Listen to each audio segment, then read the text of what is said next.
Ladies and gentlemen, we are starting a new edition of our TV show, European Reality. And today with us, we have Lucy Studnica. Lucy is the president of the Group 2 workers group in the European Economic and Social Committee.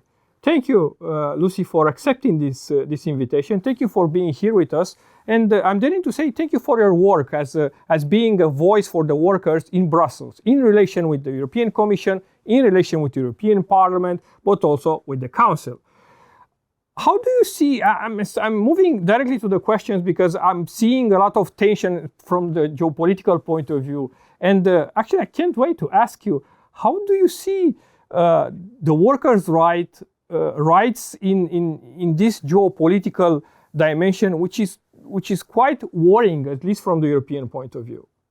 Thank you very much for invitation, Florian, having the chance to talk to your audience as well. I mean, you are hitting really the point because we are in incredibly challenging, but also really demanding and interesting times. So, passing the COVID was difficult already. Then the energy crisis, extremely difficult. Then the war. All of us are touched by it in a way or another, more, less seriously. And now with the interesting dynamics on the other side of Atlantic. So this all together with the new European Commission's work program being very much focused on competitiveness, on businesses, actually all together poses an extremely serious challenge for the trade unions and trade union movement as such. It is quite worrying. It is quite worrying because we have USA yesterday delivered tariffs. Instead of friendship, we are receiving tariffs. And of course, this will affect workers' rights, our jobs, our wages, and so on. But we are seeing also a commission, as you have already mentioned, which is more preoccupied on competitiveness and on strengthening competitivity. Well, I don't say that it's not mandatory to do it, but what about European pillars of social rights? What about the gains, the victories in which also your committee, your activity was part? How do you see the relation between the Commission and the workers' rights in the future in a context in which we are seeing that the competitiveness is top priority, and we can prove this if we are looking at this omnibus package for sustainability, which is it's not necessarily simplifying, it's basically deregulating a lot. So what are the challenges for the trade unions in the next 5 years, in the next mandate of the Commission? So if I just concentrate on the Commission and Commission work program, we have lived through lovely 5 years in the last term with really social agenda on the table. So finally, we have been introducing things that would really benefit normal people. I mean, the minimum wage directive with putting some instruments for wages, but also same importantly for the collective bargaining. We did have pay transparency directive and many other instruments that were really what we have been calling for many years, going into the direction helping and benefiting normal people, not just the companies. Because I mean, the narrative on we need help businesses, because if businesses are doing well, automatically the workers and people are doing well, it just doesn't work. And we experience it. So therefore, this was a very, very good and optimistic move. Unfortunately, today it's gone. We can see it. Commission for this year presenting 51 initiatives. 3 of them just directed on social issues. So it is a clear sign on the social dimension is just for the good times.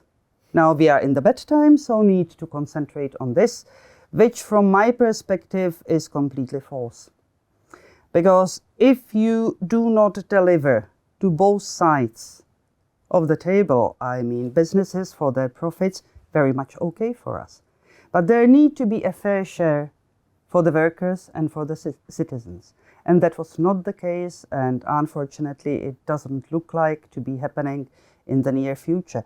Therefore, it is extremely important for us to try to monitor in detail and try to get to enforcement in the regulation and in the steps that have been already done. So in the countries, the transposition of the directive is in different stage. Some already did it, some are still waiting.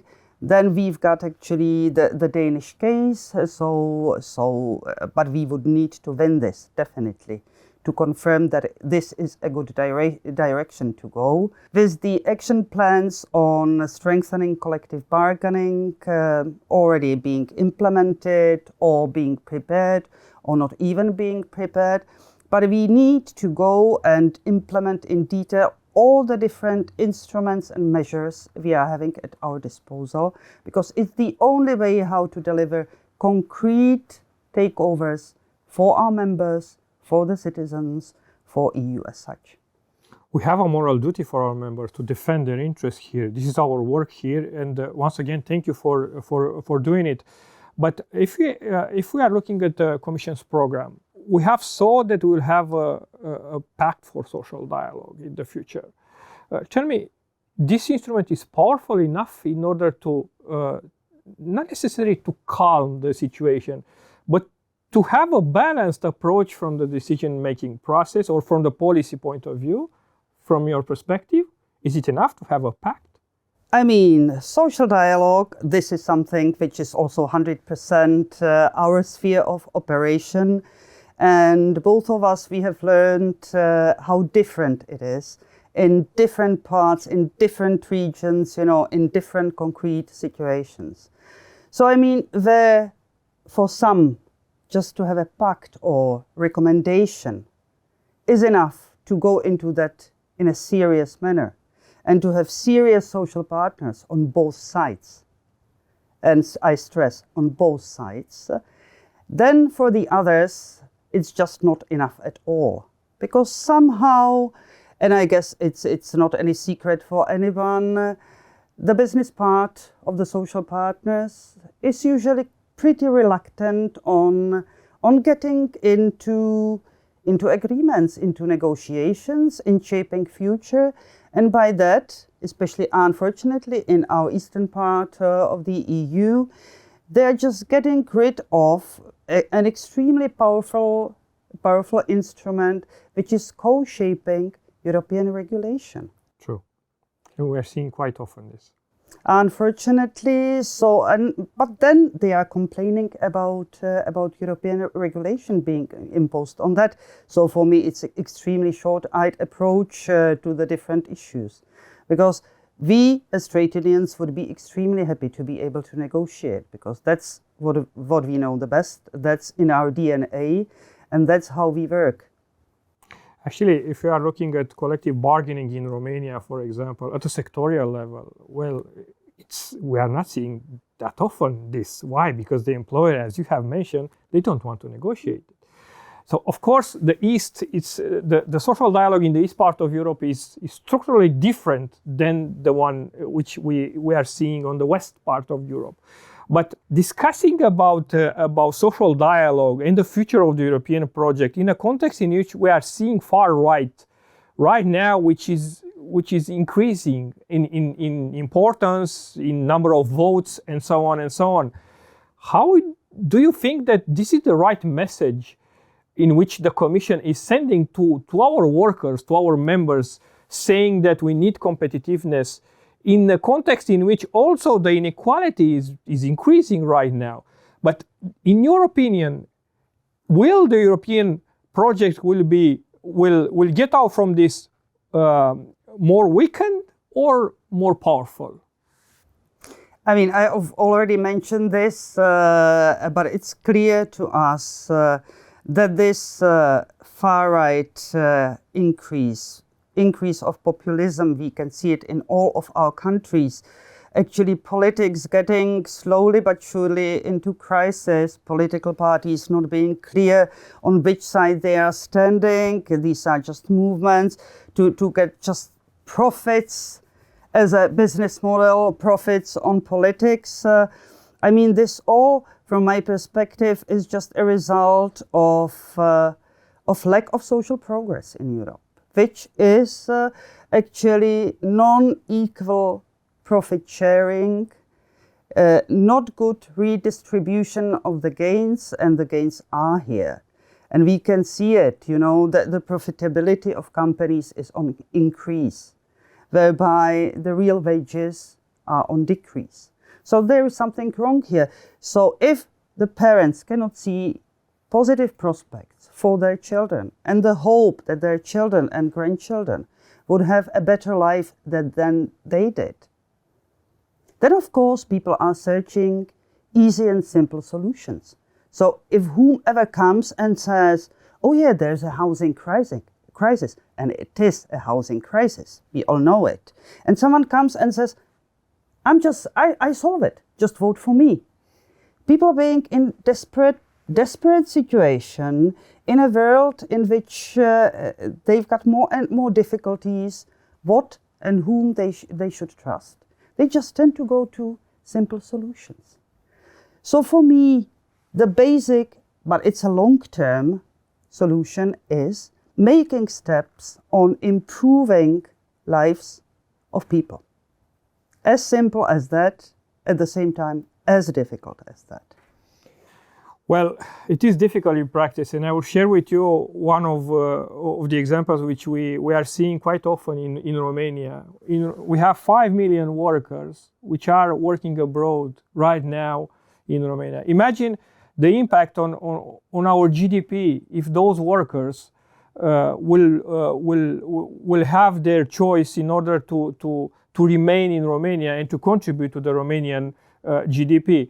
But the problem is that they are not able to find economical opportunities in their towns, in their country. Why? Because the system has a distribution problem. Europe has right now a distribution problem. And I think that it's our duty, not necessarily a moral duty, it's also our belief that we need to fight, we need to stand up together in order to fix the system, if you allow me the term. Perhaps it's too blunt, but we need to fix the system. Otherwise, we will see children which are growing alone, we will see parents which are growing old alone, and this is not the purpose.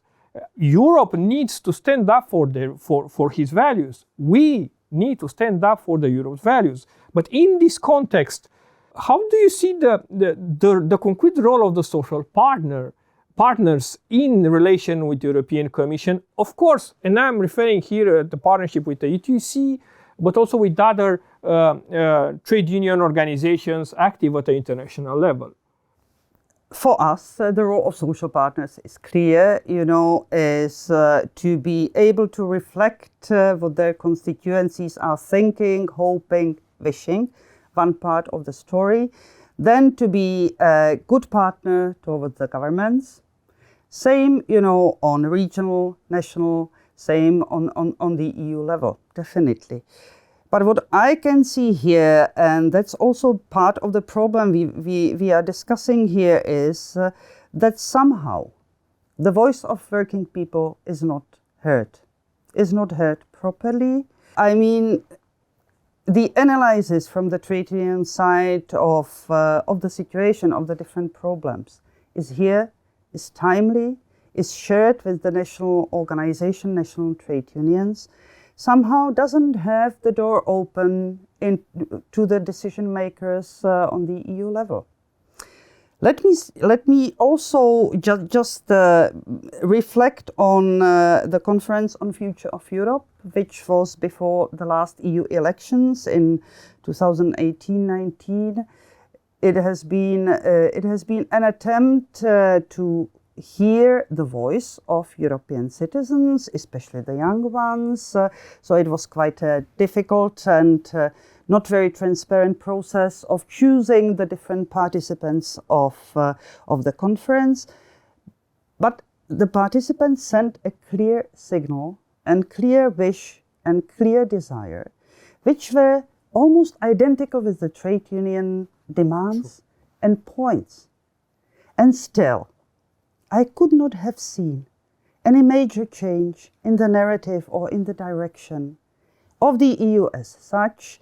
Difficult, with the council being composed of the national representatives, but also Commission. So here one would like to see at least some reflection. Yes, we can hear you. And yes, it is in the planning process. So let's co-shape it together. And I am very much in favor of a bit more participatory approach because yes, it's necessary to hear all the voices. But if we are having actors, as trade unions are, and we are representing quite a lot of people on the European continent, I guess we should be much more heard. Actually, for strengthening the democracy, for a balanced future of the European project, I think that they have the obligation also to ask for us. If they are not doing it, of course that our duty is to react, and this is what we are doing. This is what we are doing through your voice, also through your voice in our committee, in our workers group. Thank you so much, Lucy, for everything what you are doing right now, what you will do in the future, because I'm sure that you are here to stay. And send us a very short message to the Romanian trade union members, if you want, just a very short message. Romanian trade unionists, you are extremely important. Your role is extremely important. I guess you should know that you've got a lot of partners, a lot of colleagues all over Europe. And on the European level, we are really doing our best to make our voice being heard much more and strengthened in the upcoming challenges. Fingers crossed, we are here all together. Thank you so much, Lucy. Dear colleagues, dear members, dear trade union members, we have heard our leader, Lucy Studnica. Thank you for being here with us, and we will see each other next time. Thank you so much. Thank you.